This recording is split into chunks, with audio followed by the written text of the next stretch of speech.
தந்தை, மைந்தன், தூயாவின் திருப்பெயரால் ஆமேன். இறைவேண்டல் செய்வோம். அனைத்தும் புதிதாக படைக்கின்ற எங்கள் அன்பின் இறையே, இந்த புதிய நாளுக்காக உமக்கு நாங்கள் நன்றி செலுத்துகின்றோம். உம்மை நாங்கள் எங்களுடைய இல்லங்களில் அமர்ந்து நாங்கள் வழிபடுகின்ற இந்த நேரத்திலே உம்முடைய இருப்பு நிலை உணர்ந்தவர்களாக நாங்கள் வழிபட நீர் எங்களுக்கு துணை புரியும். இந்த வழிபாட்டை கர்த்தாவே உம்முடைய திருக்கரத்துக்குள்ளாக நாங்கள் ஒப்புக் கொடுக்கின்றோம். உம்மை நாங்கள் உணர்ந்தவர்களாக முழு உறுதியத்தோடும் ஆத்மாவோடும் பலத்தோடும் இதில் நாங்கள் கலந்து கொள்ள நீர் எங்களுக்கு கிருபை பாராட்டும். இது அனைத்தும் நாங்கள் இறைமைந்தன் இயேசு கிறிஸ்துவின் திருப்பெயரால் வேண்டிக் கொள்கின்றோம். அன்பின் கடவுளே, ஆமேன். உங்களுடைய இல்லங்களில் அமர்ந்து இந்த வழிபாட்டில் கலந்து கொண்டிருக்கின்ற உங்கள் யாவரையும் நம்மை படைத்து வழிநடத்துகின்ற மூவரு கடவுளின் திருப்பெயரால் வாழ்த்தி வரவேற்கின்றேன். இந்த வழிபாட்டிற்கு துவக்கமாகவும் கடவுளை போற்றுவனமாகவும் நாம் யாவரும் இணைந்து நம்முடைய பாமாலையில் 19ஆம் பாமலை எவ்வனமாக கர்த்தரே என்ற பாமலை நாம் யாவரும் இணைந்து பாடுவோம். பாமலை எண் 19.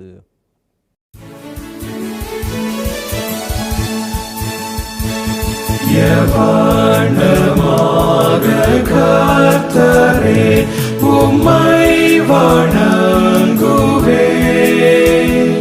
தெய்வீக ஈவை பெறவே இடன தாருவேன்.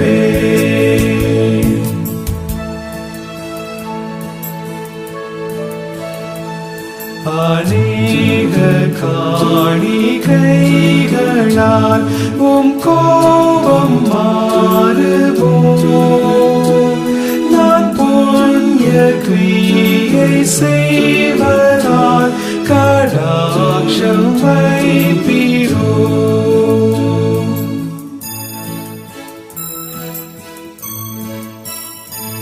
பலியின் இரத்தம் வெள்ளமாய் பாய்ந்தாலும் பாவத்தை நீர் வீழ்த்தி செய்து சுத்தமாய் ரட்சிக்க மாட்டாதே.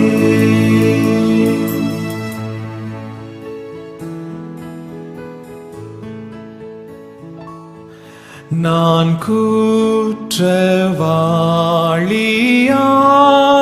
குற்றவாளியாகையால் என் பேரில் கோபமே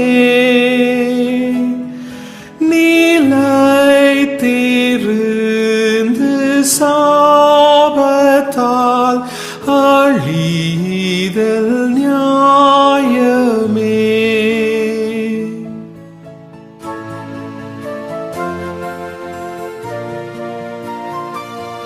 ஆனால் என் பாவம் சுமந்து இரட்சகர் மரித்தார், சாபத்தால் தலை குனிந்து தமாவியை விட்டார்.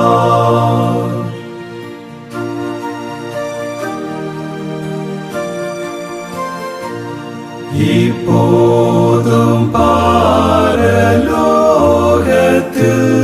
வேண்டுதல் செய்கிறார், உம் திவ்ய சந்நிதானத்தில் என்னை நினைக்கிறார்.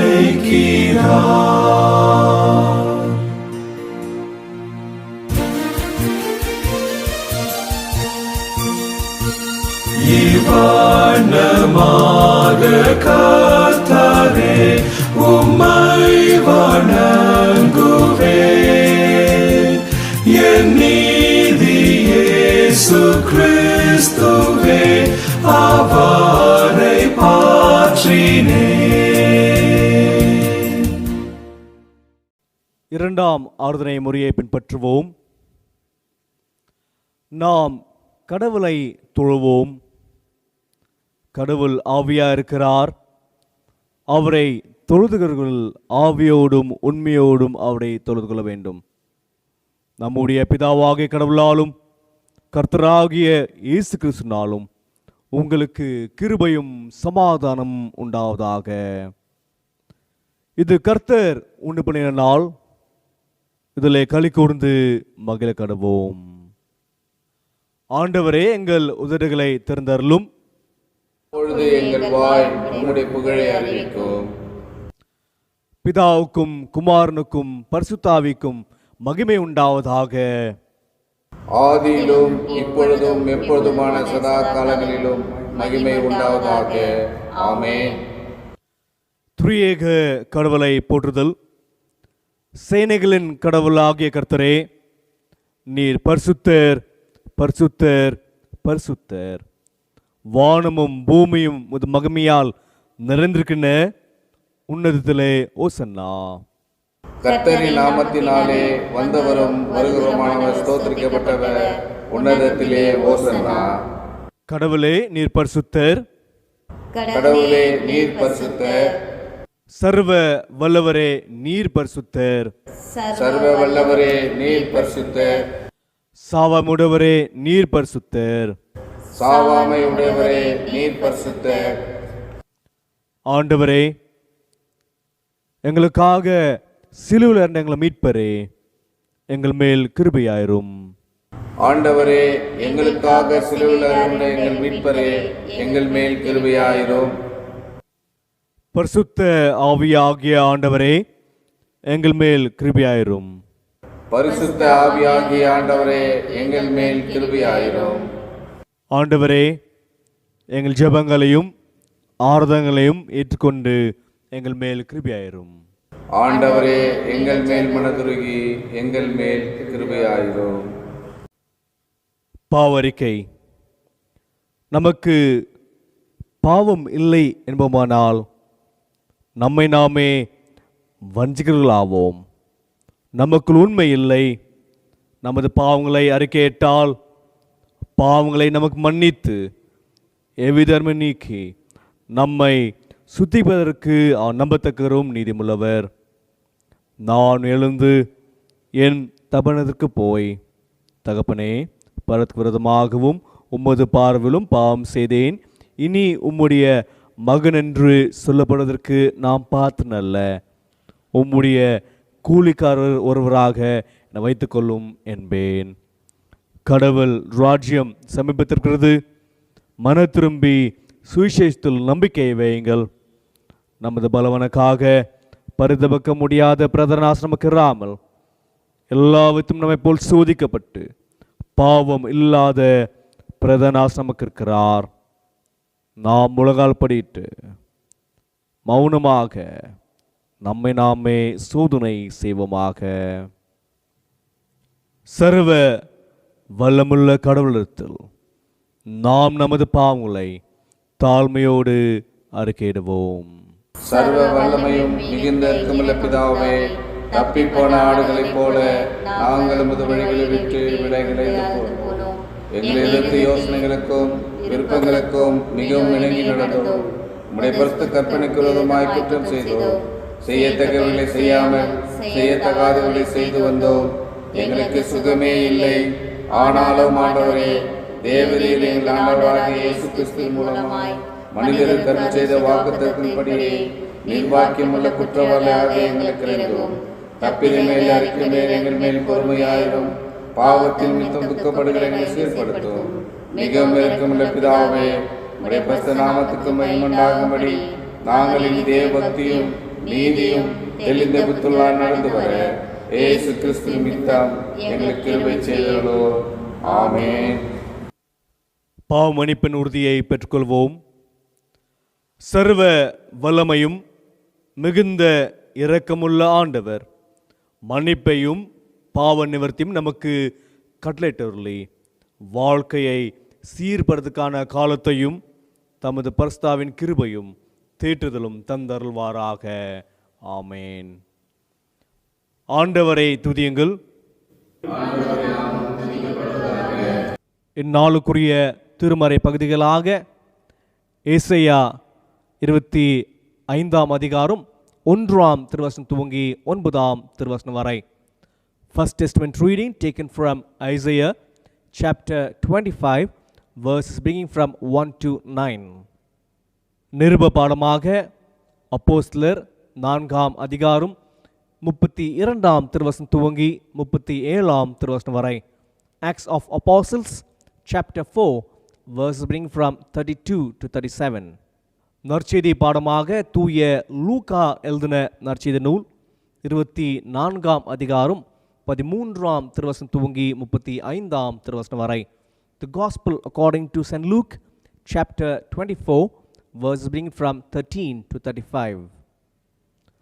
அருளுரைக்கு ஆயத்தமாக நாம் யாவரும் இணைந்து நம்முடைய கீர்த்தனைகளில் 217ஆம் கீர்த்தனை அன்பே பிரதானம் என்ற கீர்த்தனையை நாம் யாவரும் இணைந்து பாடுவோம்.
இறைவேண்டல் செய்வோம். அன்பு நிறைந்த கடவுளே, இந்த புதிய நாளுக்காக உமக்கு நாங்கள் நன்றி செலுத்துகின்றோம். உம்முடைய திருவார்த்தைகளை நாங்கள் தியானிக்கின்ற போது நீர் எங்களோடு பேசும், எங்களுடைய மனதின் சிந்தனைகளை நீர் கட்டுப்படுத்தும். இதை நாங்கள் உம்முடைய திருப்பேரில் வேண்டிக் கொள்கின்றோம். அன்பின் இறையே, ஆமேன். உங்களுடைய இல்லங்களில் அமர்ந்து கடவுளுடைய திருவார்த்தைகளை கேட்டுக்கொண்டிருக்கின்ற உங்கள் யாவரையும் நம்மை படைத்து வழிநடத்துகின்ற மூவரு கடவுளின் திருப்பெயரால் வாழ்த்தி வரவேற்கின்றேன். மனிதர்களாகிய நாம் சமுதாயத்தை சார்ந்தவர்களாக வாழ்கின்றோம். As humans, we are social beings. We live in a society, we live in a community. Today, the topic given to us according to the CSI Almanac is community formation around resurrection experience. உயிர்த்தெழுந்த அனுபவத்தில் உருவான சமுதாயம் என்ற தலைப்பின் கீழாக நாம் இன்றைக்கு சிந்திக்கப் போகின்றோம். சமுதாயமாக நாம் வாழ்கின்ற போது எத்தகைய சமுதாயமாக நாம் வாழ்ந்து கொண்டிருக்கின்றோம்? திருமறையில் எத்தகைய சமுதாயத்தை ஒரு காட்சியாக பார்த்தார்கள்? இயேசு கிறிஸ்து வாழ்ந்தபோது எத்தகைய சமுதாயத்தை அவர் கட்ட அவர் முயன்றார்? அந்த சமுதாயத்துடைய பண்புகள் என்ன என்று தான் நாம் இன்றைக்கு சிந்திக்க போகின்ற தலைப்பாக இருக்கிறது.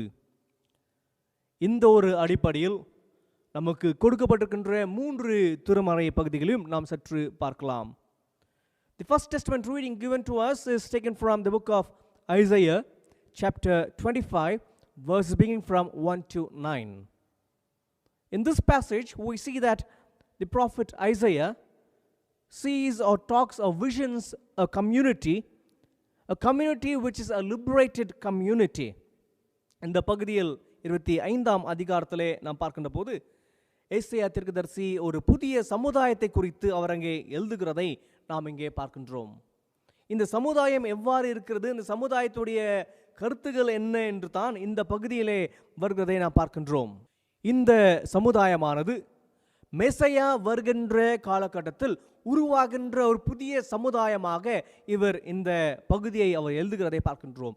This community is a community which will form in the Messianic age. According to this passage, we see that the poor will be getting refuge, the needy will find refuge, the needs will be met, they will receive a shelter, their tears will be wiped out. We see this in the verses 4 and 5.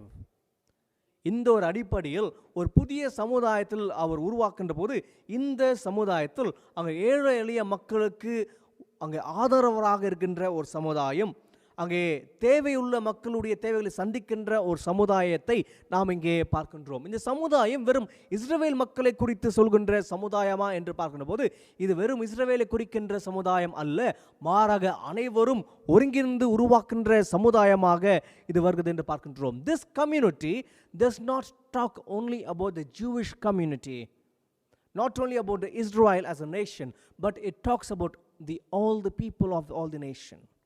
In verse 6, in verse 7, we see that the community, it belongs to all. On this mountain, he will destroy all the veil that veils of all peoples. That is given in verse 7. It definitely talks about a community which is inclusive in nature and which is borderless in nature. That is a community without any border. It talks about transcending boundaries. That is the kind of community which Isaiah visioned over here. In that community, there'll be no tears, there'll be no fears, and there'll be redemption. That is the kind of community we see in Isaiah. This is the community during the time of Messianic age. இந்த சமுதாயத்தில் நாம் பார்க்கிற போது இந்த சமுதாயம் வெறும் யூத சமுதாயம் மட்டுமல்ல, இஸ்ரவேல் மக்களுக்கு மட்டுமல்ல, மாறாக அனைவரும் ஒன்றிணைந்த சமுதாயமாக இது இருக்கிறது.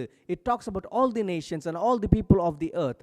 உலகத்தில் இருக்கின்ற அனைத்து மனிதர்களும் உள்ளடக்கிய சமுதாயமாக இது மாறுகிறது.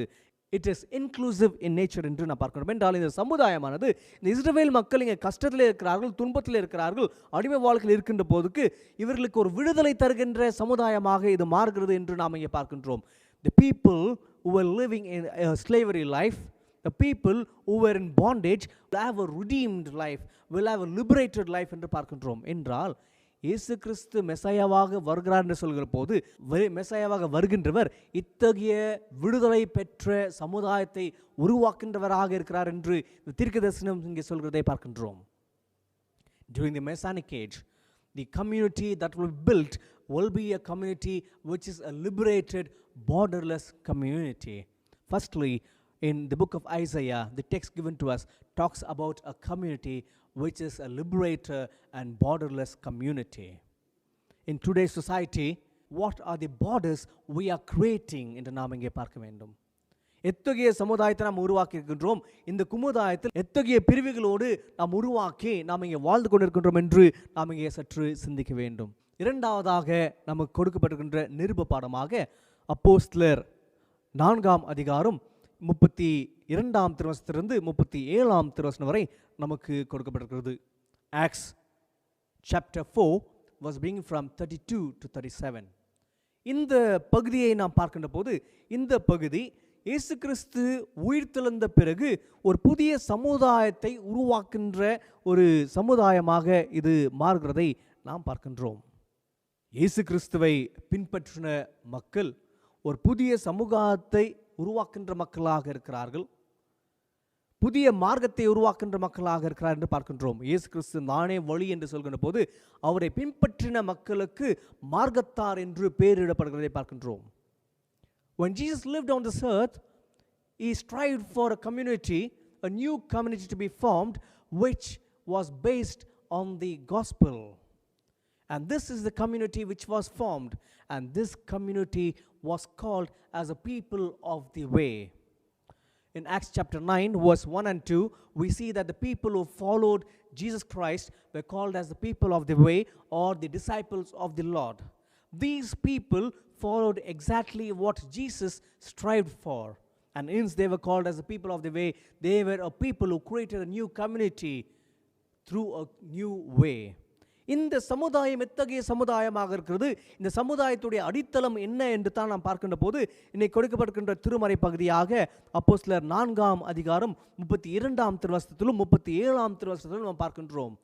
What kind of community did Jesus create, or what were the people of way following, and what was the community that the people of the way had, was described in Acts chapter 4 verse 32 to 37. இதற்கு முன்பதாக பார்க்கின்ற போது எப்பொழுது ஒரு புதிய சமுதாயம் பேதுருடைய போதனைக்கு பிறகு 3000 பேர் ஒரு புதிய சமுதாயமாக உருவாக்கப்படுகிறார் என்று பார்க்கும்போது அவர்களுக்கென்று ஒரு சமுதாய வாழ்வை அவர் உருவாக்கி கொள்கிறதை பார்க்கின்றோம். இதை நாம் அப்போஸ்தலர் 2ஆம் அதிகாரம் 42ஆம் திருவசனத்திலிருந்து 47ஆம் திருவசனம் வரை நமக்கு கொடுக்கப்படுகிறது. In Acts chapter 2 verse 42 to 47, we see what kind of communal life the people of the way had என்று நாம் பார்க்கின்றோம். இந்த ஒரு அடிப்படையில் எத்தகைய சமுதாயமாக அவர் இருந்தார்கள் பார்க்கின்ற போது இந்த சமுதாயம் அந்த 42ஆம் திருவசனத்திலே பார்க்கின்ற போது அவர்கள் இறைவேண்டல் செய்த ஒரு சமுதாயமாக இருக்கிறது. They were a praying community என்று நாம் பார்க்கின்றோம். அது மட்டும் இல்லாமல் அவர்கள் சமுதாயமாக ஒரு குமுதாயமாக இணைந்து அவர் செயல்படுகின்ற போது அவர் திருவிருந்தில் பங்கு பெற்றார் என்று நாம் பார்க்கின்றோம். They were a Eucharistic community என்று நாம் அங்கே பார்க்கின்றோம். மூன்றாவதாக நாம் அங்கே பார்க்கின்ற போது they were also a sharing community. They had everything in common. அதே போல பார்க்கின்ற போது அங்கே சீடர்கள் கற்றுக் கொடுப்பதை பார்க்கின்றோம், அந்த மார்க்கத்தார் அதை கற்றுக்கொள்கிறதையும் நாம் அங்கே பார்க்கின்றோம். They were also a learning community. The disciples taught the way of life, and the people who followed learned it என்று நாம் பார்க்கின்றோம். இத்தகைய சமுதாயமாக இவர்கள் வாழ்கின்ற சூழலில் தான் மறுபடியும் 4ஆம் அதிகாரம் 32ஆம் திருவசனத்திலிருந்து 37ஆம் திருவசனத்தை பார்க்கின்ற போது அந்த சமுதாயத்துடைய அடித்தளமாக அது எவ்வாறு இருக்கிறது பார்க்கின்ற போது அது சாட்சியுள்ள சமுதாயமாக அது இருக்கிறது என்று நாம் பார்க்கின்றோம். அது 33ஆம் திருவசனம் Acts chapter 4 verse 33 says very clearly that this community was a witnessing community. அதாவது இயேசு கிறிஸ்து கற்பித்த காரியங்கள், சீடர்கள் பின்பற்றின காரியங்கள், இது அனைத்தையும் இவர்கள் பின்பற்றின மக்கள் கடைபிடித்தார் என்று நாம் பார்க்கின்றோம். The people of the way were a witnessing community. இந்த சமுதாயமானது அவருடைய வழிகளை அவர் அறிக்கை செய்கின்றவர்களாக இருக்கிறார்கள். It was a professing community. It was not only about the faith, but they led the faith into action. அவர் அனைவரும் ஒன்றிணைந்து ஒரே சமுதாயமாக அங்கே பிரிவுகள் இல்லாமல் அவர்கள் வாழ்ந்து கொண்டிருக்கின்ற சூழலில் நாம் பார்க்கின்றோம். ஏசாயா தீர்க்கதரிசி கண்ட காட்சி, ஏசாயா தீர்க்கதரிசி சொன்ன காரியங்கள் இங்கே நிறைவேறுகிறதை பார்க்கின்றோம். அத்தகைய சமுதாயமாக இவர்கள் உருவாக்குகிறார்கள். They were a professing community. இரண்டாவதாக நாம் இங்கே பார்ப்பது, இந்த சமுதாயமானது அது கிறிஸ்துவை அறிக்கை செய்கின்ற, செயல் வழியாக அறிக்கை செய்கின்ற சமுதாயமாக இந்த உருவாகிறதை நாம் இங்கே பார்க்கின்றோம். அவர் ஒன்று கூடி ஜெபித்த சமுதாயமாக, திருவிருந்தில் பங்கு பெறுகின்ற சமுதாயமாக, அப்பம் பிக்குதல் பங்கு பெறுகின்ற போது அது பகிர்கின்ற மனப்பான்மை தருகின்ற சமுதாயமாக அங்கே இருக்கிறதை பார்க்கின்றோம். இயேசு கிறிஸ்து 5000 பேருக்கு அவர் அப்பத்தை பிட்டு கொடுத்தார் என்றால் அங்கே அவர்களுக்கு பகிர்கின்ற மனப்பான்மையை அவர்கள் அங்கே கற்றுக் கொடுப்பதை பார்க்கின்றோம். அந்த பகிர்கின்ற மனப்பான்மையை தான் இங்கே அவர் செயல் வழியாக, அவருடைய வாழ்க்கை வழியாக அங்கே அறிக்கை செய்கிறதை பார்க்கின்றோம். They were a community, a professing community through actions. Through actions, they professed what the way of the Lord was. Secondly, we see a community of professing community in action. மூன்றாவதாக நாம் பார்க்கின்ற போது நமக்கு கொடுக்கப்பட்டிருக்கின்ற நற்செய்தி பாடமாக தூய லூக்கா எழுதின நற்செய்தி நூல் 24ஆம் அதிகாரம் 13ஆம் திருவசனத்திலிருந்து 25ஆம் திருவசனம் வரை நமக்கு கொடுக்கப்பட்டிருக்கிறது. Thirdly, the gospel reading given to us is Luke chapter 24 was being from 13 to 25. This passage talks about a journey of two people from Jerusalem to Emmaus. In this journey, what happens? We see that these people, after the resurrection experience, after receiving the message that Christ Jesus has risen from the dead, they go away from Jerusalem in fear. They go away from Jerusalem to Emmaus with doubts. And they go away from Jerusalem without faith. There are doubts in that mind. The two persons over there, one was Cleophas, the other person was not named. இந்த இரண்டு மனிதர்களும் நாம் பார்க்கின்ற போது இந்த பயணத்திலே, அந்த பயணத்திலே அவர்கள் நம்பிக்கையற்றவர்களாக இருக்கிறதை நாம் பார்க்கின்றோம். இயேசு கிறிஸ்து உயிர்த்தெழுந்தார் என்ற செய்தி அவர்கள் கேட்டபோதும் அந்த நம்பிக்கை அவர்கள் இல்லாமல், நம்பிக்கை விட்டு எருசலேம் என்பது ஒரு மையமாக இருக்கிறது, நம்பிக்கையின் மையமாக அதை விட்டு அவர் கடந்து செல்கின்ற சூழ்நிலையை நாம் பார்க்கின்றோம். Jerusalem was a place of faith. So it is from here they go away. It is also denoting that they are going away from the faith. Faith that Jesus is risen from the dead. இந்த ஒரு பகுதியை நாம் பார்க்கின்ற போது அங்கே சஞ்சலத்தோடும் அங்கே பயத்தோடும் போகின்ற போது இயேசு கிறிஸ்து அவர்களை சந்திக்கிறதை நாம் பார்க்கின்றோம். சந்திக்கின்ற போதும் அவர்கள் கண்கள் திறக்கப்படாமல், அவர்கள் யார் என்று அறிந்து கொள்ளாமல் இருக்கிறார்கள். மறுபடியும் இயேசு கிறிஸ்துவை கேட்கிறார், எருசலேமிலே என்ன ஆகிறது என்று நீ தெரியாமல் இருக்கிறாயா என்று கேட்கிறதை நாம் பார்க்கின்றோம். அப்பொழுது இயேசு கிறிஸ்து பேசுகின்ற போது அவர்களுடைய இருதயம் கொழுந்து எழுகிறதை நாம் பார்க்கின்றோம். அப்பொழுது தான் இயேசு கிறிஸ்து அவர்களோடு உணவு அறிந்துகின்ற போது அதை உட்கொண்ட பிறகு அவர்கள் இவரே இயேசு கிறிஸ்து அறிந்து கொள்கிறார்கள். அறிந்து கொண்ட பிறகு மறுபடியும் அவர் நம்பிக்கைக்குள்ளாக வருகிறதை நாம் பார்க்கின்றோம். நம்பிக்கைக்குள்ளாக அவர் வருகின்ற போது அந்த நம்பிக்கையை அவர் அறிக்கை செய்கின்றவர்களாக, அந்த அறிக்கை செய்கின்ற வரமாக நம்பிக்கையில் வளர்கிறதை பார்க்கின்றோம். The people who went away from the faith, the people who doubted about the resurrection of Jesus, who were in fear, who were in chaos, when they met the resurrected Lord, they confessed that Jesus is risen from the dead. Jesus is the risen Lord. This was the confessing faith that they had. மறுபடியும் அவர்கள் திரும்பி எருசலேமுக்குள்ளாக மறுபடியும் வருகிறார்கள். From on the way to Emmaus, they again return to Jerusalem, means they are returning back to faith. And they also confess that we have seen the risen Lord, and he also dined with us, and the dead Christ is risen. மரித்த கிறிஸ்து உயிர்த்தெழுந்தார் என்று பார்க்கின்றோம். இந்த ஒரு அனுபவம் தான் ஒரு புதிய சமுதாயத்தை உருவாக்கின்ற ஒன்றாக இருக்கிறது. This experience was basis for the formation of a new community, a new messianic community, an inclusive community. இந்த ஒரு அடிப்படையில் பார்க்கின்ற போது இந்த சமுதாயமானது நம்பிக்கையின் சமுதாயமாக இருக்கிறது, நம்பிக்கையின் வளர்கின்ற சமுதாயமாக இருக்கிறது என்று நாம் பார்க்கின்றோம். This community was a community growing in faith in Christ. என்றால் மூன்றாவதாக நாம் பார்க்கின்ற போது இந்த சமுதாயமானது கிறிஸ்துவில் நம்பிக்கை கொண்டு அது உருவாக்கின்ற வளர்கின்ற சமுதாயமாக அது இருக்கிறது என்று நாம் இங்கே பார்க்கின்றோம். மூன்றாவதாக கிறிஸ்துவில் வளர்கின்ற சமுதாயம் என்று நாம் இங்கே பார்க்கின்றோம். Thirdly, we see that it's a growing community in faith in Christ. எந்த ஒரு அடிப்படையில் நாம் இன்றைக்கு இந்த திருவசனங்களை நாம் சிந்திக்கிறோம் என்றால், நாம் இன்றைக்கு எத்தகைய சமுதாயத்தில் நாம் வாழ்ந்து கொண்டிருக்கின்றோம். Today, when we relate this message to the present context, in what kind of community are we living in? Are we an exclusive community saying that we are the so-called Christians and we are the so-called believers in Christ? God has chosen us, God has called us, or we are trying to build an inclusive community, a community which is without border, a community which is liberated. சமுதாயத்தில் இருக்கின்ற விளிம்பில் இருக்கின்ற மக்களுக்கு அவர்களுடைய உரிமைக்காக நாம் எவ்வாறு செயல்படுகிறோம் என்ற சிந்தனையோடு நாம் வாழ்ந்து கொண்டிருக்கின்றோமா என்று நாம் இன்றைக்கு பார்க்க வேண்டும். இன்றைக்கு கொரோனா நிறைந்திருக்கின்ற சூழலில் பார்க்கின்ற போது பல மக்கள் மரித்து போகிறதை பார்க்கின்றோம்.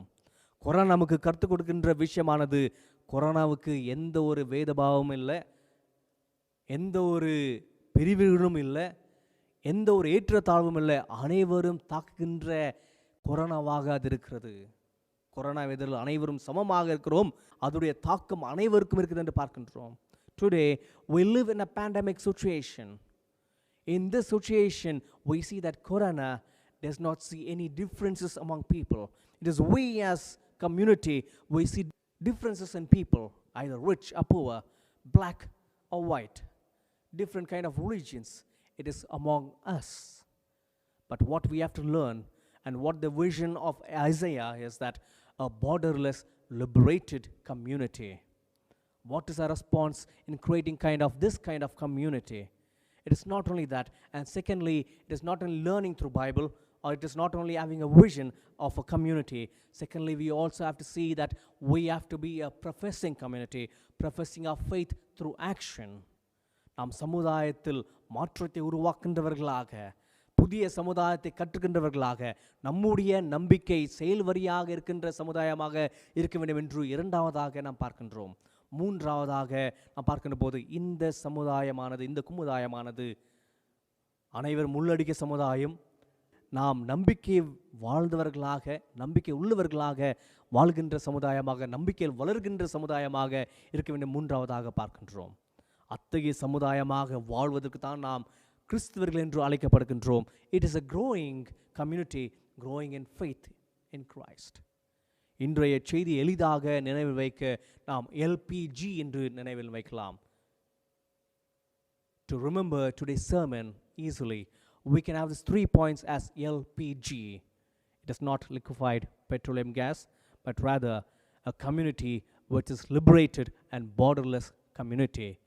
L stands for liberated, borderless community, and P stands for professing community through action. And thirdly, we can remember it as G, which means growing in faith community. மூன்று விதமாக இதை நாம் நினைவிக்கலாம். LPG என்று liberated community, விடுதலை செய்யப்பட்ட, எல்லைகள் இல்லாமல் இருக்கின்ற சமுதாயமாக நாம் மாற வேண்டும். இரண்டாவதாக, நம்முடைய நம்பிக்கையை நாம் செயல் ரீதியாக நாம் அறிக்கை செய்ய வேண்டும் என்று. மூன்றாவதாக நாம் பார்க்கின்ற போது, இந்த சமுதாயத்தின் நம்பிக்கையாக, கிறிஸ்துவை மேல் நம்பிக்கை கொண்டவர்களாக, நாம் அந்த நம்பிக்கையில் வளர்கின்றவர்களாக, அறிக்கை செய்கின்றவர்களாக மூன்றாவதாக இருக்க வேண்டும் என்று இருக்கிறோம். இத்தகைய புதிய சமுதாயத்தை உருவாக்கின்றவர்களாக, இயேசு செயல்பட்ட புதிய சமுதாயத்தை, இயேசு உருவாக்கின புதிய சமுதாயத்தை உருவாக்கின்ற செயல் ஈடுபட்ட இயேசு கிறிஸ்துவை பின்பற்றுவர்களாக நாம் அத்தகைய சமுதாயத்தை உருவாக்க நாம் முயல்வோம். அத்தகைய சமுதாயத்தை கட்ட நாம் செயல்படுவோம். Let us all unite together as the people of the way, strive to build a community which is liberated and borderless, which is a professing community and also a community growing in Christ. Let's look to God in prayer. இறைவேண்டல் செய்வோம். அன்பு நிறைந்த கடவுளே, இந்த நேரத்துக்காக உமக்கு நாங்கள் நன்றி செலுத்துகின்றோம். இந்த நேரத்தில் உம்முடைய திருவார்த்தைகளை நாங்கள் கேட்டோம். நீர் புதிய சமுதாயத்தை, புதிய படைப்பை உருவாக்கின்ற கடவுளாக இருக்கின்றீர். அதற்காக உமக்கு நாங்கள் நன்றி செலுத்துகின்றோம். நீர் சமுதாயத்தில் வாழ்ந்தபோது அனைத்தையும் புதிதாக ஒரு புதிய சமுதாயத்தை உருவாக நீர் முயர்ந்தீர். அதன் விளைவாகத்தான் நீர் மரித்தீர், மரணத்திலிருந்து நீர் ஜெயம் கொண்டீர் என்று நாங்கள் பார்க்கிறோம். அவ்வாறே கர்த்தாவை உண்மை பின்பற்றின சீடர்களும் செயல்படுவதற்காக புதிய சமுதாயத்தை உருவாக்குவதற்காக நாங்கள் நன்றி செலுத்துகின்றோம். அவ்வாறு கிறிஸ்தவர்களாக நாம் வாழ்கின்ற போது விடுதலை பெற்ற எல்லை இல்லாத ஒரு சமுதாயத்தை உருவாக்குகின்றவர்களாக, அது மட்டுமல்லாமல் நாங்கள் உம்முடைய நம்பிக்கையில் வாழ்கின்ற போது அந்த நம்பிக்கை செயல் ரீதியாக நாங்கள் அறிக்கை செய்கின்றவர்களாகவும், புதிய மார்க்கத்தை நாங்கள் எங்களுடைய செயல் ரீதியாக உருவாக்கின்றவர்களாகவும், உம்முடைய நம்பிக்கையில் நாங்கள் வாழ்வதற்கு ஜீவிப்பதற்கு எங்களுடைய வாழ்க்கை அறிக்கை செய்கின்றவர்களாக, அதில் வளர்கின்றவர்களாக ஜீவிக்க நீர் எங்களுக்கு துணை புரியும். இது நாங்கள் கேட்கிறது மட்டுமல்லாமல் எங்களுடைய வாழ்க்கை நாங்கள் இதை கடைபிடிக்க நீர் எங்களுக்கு துணை புரியும் மன்றாடுகின்றோம். இதை உம்முடைய திருப்பெயரை நாங்கள் வேண்டிக் கொள்கின்றோம் அன்பின் கடவுளே, ஆமென். திருமண அறிக்கை. நம்முடைய திருச்சபை சார்ந்தவரும் நம்பர் 559 செகண்ட் பிளாக் ஆண்டர்சன்பேட் கேஜிஎஃப்லே வசிக்கும் மிஸ்டர் ஏ ராஜா சொலமோன் மற்றும் மிஸ்ஸஸ் ஆர் ஜெயக்குமாரி இவருடைய குமாரன் மேஷக் என்பவருக்கும், விந்தாண்டி வில்லேஜ் காட்பாடி தமிழ்நாட்டில் வசிக்கும் mister A Rajasekar and missus Ramani CSI விந்தாண்டி பாஸ்டேட் காட்பாடி சார்ந்த இவருடைய மகள் செல்வி ஆர் திவ்ய தரணி என்பவருக்கும் பெரியோர் நாள் திருமணம் நிச்சயிக்கப்பட்டிருக்கிறது. இவர்கள் இருவரும் திருமண வாழ்க்கையில் இணையக்கூடாத நியாயமான தடை ஏதாவது தெரியுமானால் இது திருச்சபையுடைய ஆயருக்கு எழுத்து வழியாக தெரிவிக்கும் என்று அன்போடு கேட்டுக்கொள்கின்றேன். இது இவர்களுக்கு முதலாம் திருமண அறிக்கையாக இருக்கிறது. இவர்களுக்காக நாம் இறைவேண்டல் செய்வோம். அன்பு நிறைந்த கடவுளே, குடும்பத்தை ஸ்தாபிக்கின்றவரே, இந்த நாளுக்காக இந்த நேரத்துக்காக உங்களுக்கு நன்றி செலுத்தி வருகின்ற நாட்களில் திருமண வாழ்க்கையில் இணைய போகின்ற மேஷக் அவர்களுக்காகவும் திவ்ய தரணி அவர்களுக்காக மன்றாடுகின்றோம். இவருடைய 2 குடும்பத்தாரும் கர்த்தாவை இந்த திருமணத்தின் வழியாக ஒன்றாக இணைக்கப் போகின்ற அந்த சூழலுக்காக, அந்த திருமணத்துக்காக நாங்கள் மன்றாடுகின்றோம், நன்றி செலுத்துகின்றோம்.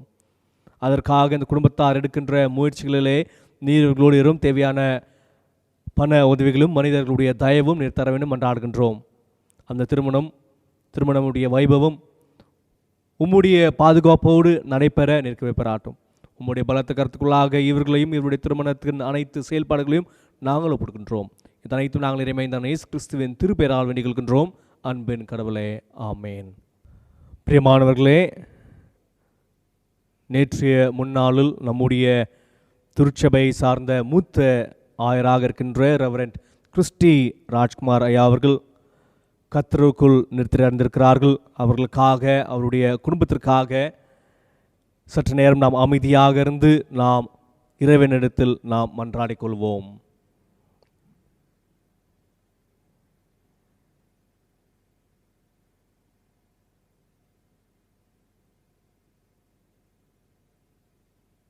வாழ்வை தருகின்ற எங்கள் அன்பின் இறையே, இந்த நேரத்திலும் நாங்கள் ரெவரண்ட் கிறிஸ்டி ராஜ்குமார் ஐயா அவருடைய வாழ்க்கைக்காக நன்றி செலுத்துகின்றோம்.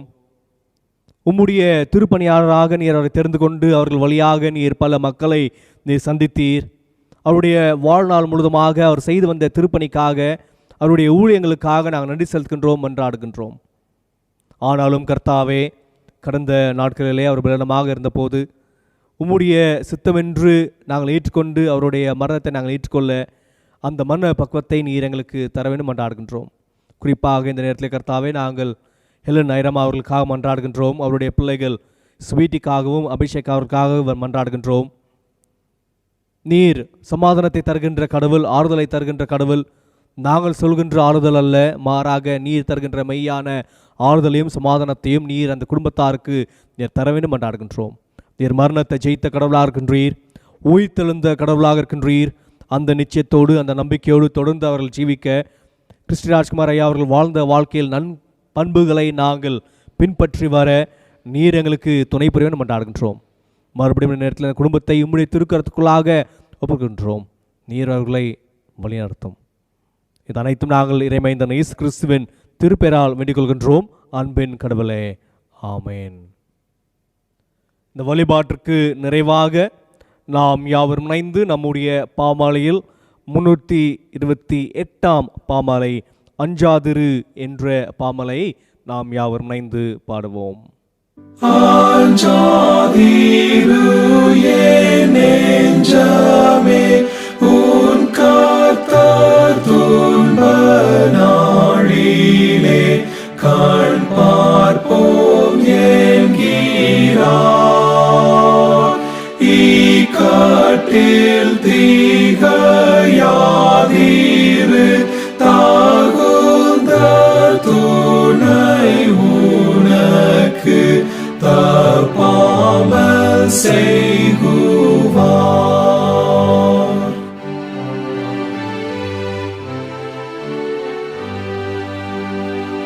தாவீதும் யோபும் யோசேப்பும் அநேக நீதிமான்களும் உன்னிலும் வெகுவாய் காஸ்தியாராய்ந்தும் பக்தியில் வேரூன்றி ஏற்ற வேளையில் வாழ்ந்தார்கள் பூர்த்தியாய்.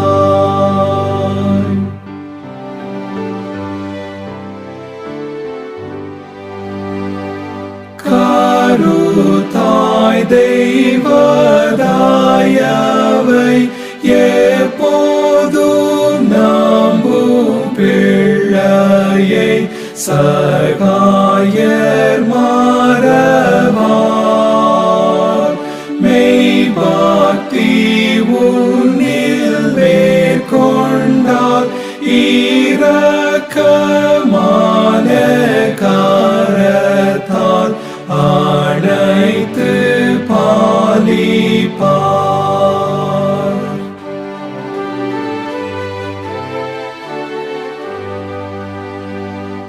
என் நெஞ்சமே மகிழ்ந்தீரு, பேலோகம் துன்பம் உனக்கு பொல்லாப்பு செய்யாதே. இம்மானுவேல் உன் கல்மாலை அவர் மேல் வைத்த நம்பிக்கை அபத்தமாகாதே.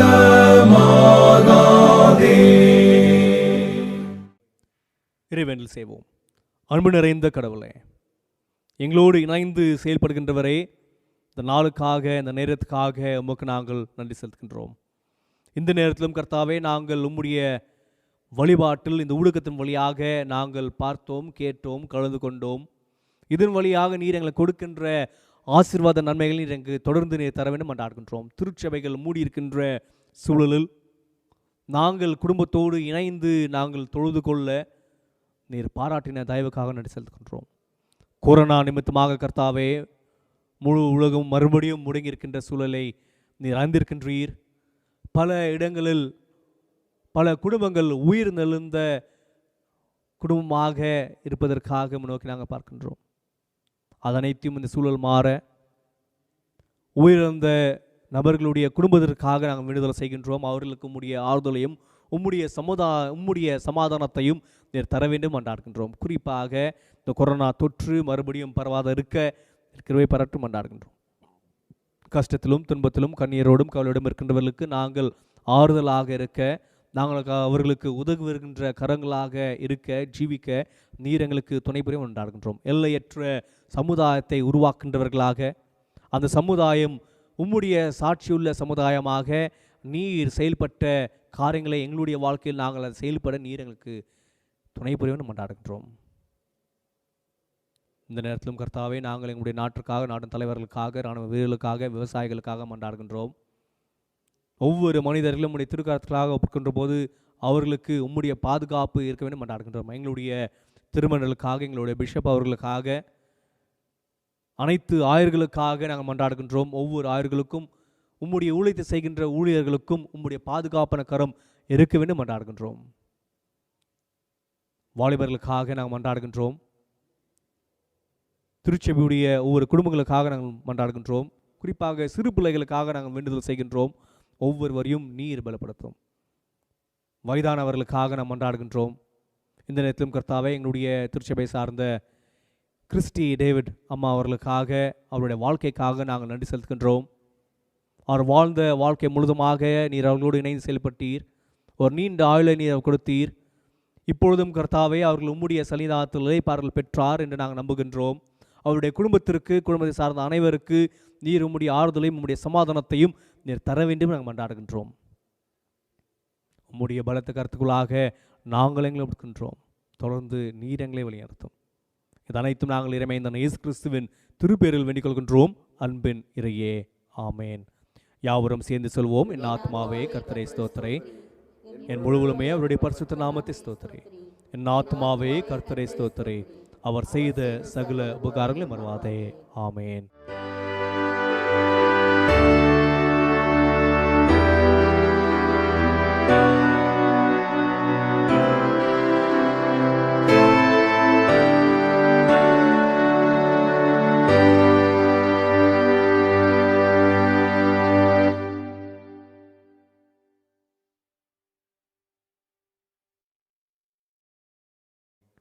இறை ஆசையை பெற்றுக்கொள்வோம். புதிய சமுதாயத்தை, புதிய படைப்பை உருவாக்கின்ற நம்முடைய ஆண்டவராகிய இயேசு கிறிஸ்துவின் கிருபை, கடவுளின் அன்பு, தூயாவின் கூற்றுவு, ஐக்கியம், சமாதானம், வழிநடத்தல் நம் அனைவரோடும் இப்பொழுதும் எப்பொழுதும் சதாகாலம் நிலைத்து இருப்பதாக. ஆமேன். கடவுள் உங்களோடு இருப்பாராக. இறை அமைதியோடு தொடர்ந்து நாம் வாழ கடவுவோம். ஆமேன்.